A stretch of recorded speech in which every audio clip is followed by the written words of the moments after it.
Is our final reading for April. It is from the April 2025 readings, daily guides.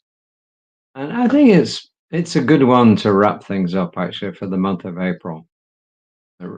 Written, of course, by Reverend Dr. David Goldberg. He's called this Live in Harmony with Nature. And the first quote is from John Muir. He says, "In every walk with nature, we receive far more than we seek. In every walk with nature, we receive far more than we seek, especially if we keep our eyes and ears open and our minds aware of what we're doing where we are." And the Science of Mind textbook on page 108 from Ernest Holmes. When we are in tune with nature, we are in tune with spirit. When we're in tune with nature, we're in tune with spirit. Often we tend to think of ourselves as us and nature. I mentioned this before, of course. And we're not. We're part of nature. We're not separate from it. Nature includes everything that's living and breathing and moving, etc., on this earth. We're part of that. And Reverend David goes on to say, he says, Carl Pope, former executive director of the Sierra Club. If you don't know the Sierra Club, look them up. SIERRA Club. He wrote, John Muir's battles to preserve the Sierra Nevada and Yosemite Park, his founding of the Sierra Club, his final bitter unsuccessful effort to save Hetchy Valley, his pioneering insights into the geology of the glacial age, and his late Victorian combination of religion and pantheism have been extensively chronicled. Pantheism is where spirit is in everything. He says, quote, what we don't understand as well, Pope added, is how the love of nature is related to other social movements for equality, that human indifference to the natural world is morally an example of the oppressive hierarchies that mark our history. Author Janine Benius wrote, for the 99% of the time we've been on this earth, we were hunters and gatherers.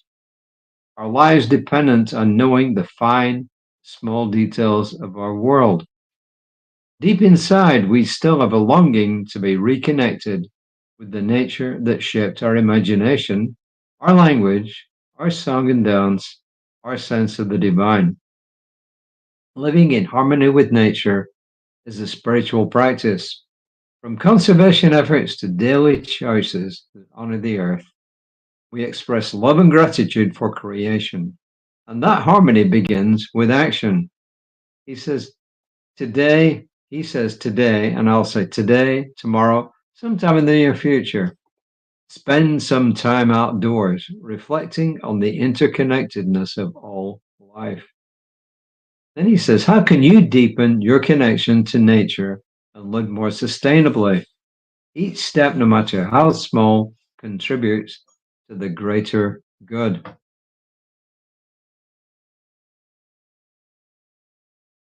Whether we've actually been hunter-gatherers for 99% of the time, I don't know, but a lot of our history comes from our relationship with the earth.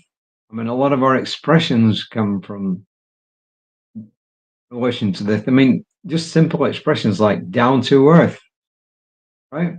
Down to earth. But also, if you look back at a lot of the religion, in fact, most religions on the planet, you'll see that they have a direct connection to the earth. In fact, what a lot of them are doing is actually trying to explain how all that you see, feel, know about came into existence, how the world came into existence, how people and animals came, how the universe came into existence. If you read each scripture, you'll see that what they're trying to do is explain how everything came about. And if you go back in history, before science actually started to discern what was really happening, you'll see that a lot of the gods and goddesses are nature figures, like Osiris, for instance. You got the river, the Nile. Zeus is a thunder god. Odin from Norse mythology is a thunder god, for instance. Athena, the goddess of wisdom. You'll see that they're always trying to explain how things came about. And a lot of the time they attributed this to deities that they created. So, in some respects, we created gods and goddesses in our own image because look at most of them, they're kind of superhuman figures, right? So, what all this means is that throughout our history, we've had a deep connection with the earth. Nowadays, we isolate ourselves away from it a lot of the time. The point is, we need to respect the earth. You know, David Goldberg has given us a whole month of readings, which I've not read all of them. I've read some of them, but the basic fundamental point is valid.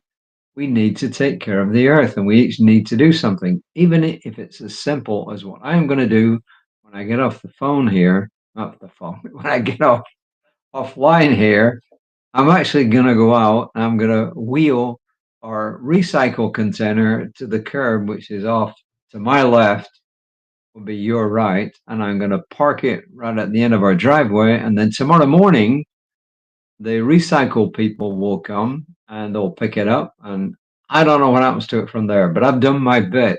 You know, I put it in there. Plastic bags. HEB, Kroger, they do recycling of plastic bags. We have a separate recycling of plastic bags and bits of plastic that we send there. A lot of the stuff, instead of throwing the garbage that's food waste, we actually put it in a compost heap because there it can do some more work. So it doesn't have to be something stupendous to start saving the earth. Some people's job is to try to do something stupendous. I think ours is to spread the word and just keep doing what we're doing and keep recycling what we can and cut down on our usage of a lot of stuff that isn't necessary. You know, for instance, if I can and I got to print stuff, I'll do it double-sided. Save a tree, you know? If I can get away with doing stuff on my phone, my wife criticizes me for this, but when I put stuff on my phone that I'm going to go back and read later, I'm actually saving pieces of paper by writing it down. So I don't know if Barbara's going to watch this or she would agree with it. She probably came up with an argument against that, but and show why there's another way, which is fair enough, you know. Anyway, to end this month, please do your bit to try and help create a better climate for our future generations. You know, the Indians, at least some of the Indian peoples here in the US said, I forgot the name of there was a Chief Seattle, it might have been. Anyway, I forgot who it was, says, you know, that we are really just saving the earth for our children. We don't own the earth. We do belong to it. And it's our job to preserve it and pass that along to our children. So just know with me that life is good and that this earth is a wonderful place. And I claim that people begin, that the human consciousness as a whole, the conscious mind and the subjective mind of humanity, is moving now towards a place and an acceptance of preserving what is great and wonderful about this earth. And I claim it's good. I release it in gratitude, and so it is. Here, there's an affirmation. I live in harmony with nature, honoring its beauty, wisdom, and abundance. How's that? I live in harmony with nature, honoring its beauty, wisdom, and abundance. So I will be back tomorrow with a whole new set of readings. In other words, from the 1st of May, whole new set of readings. I don't know what they are. I haven't looked at them again. And I got a reminder at our board meeting, which finished just about 15 minutes, 10 or 15 minutes ago, to begin inviting guests again.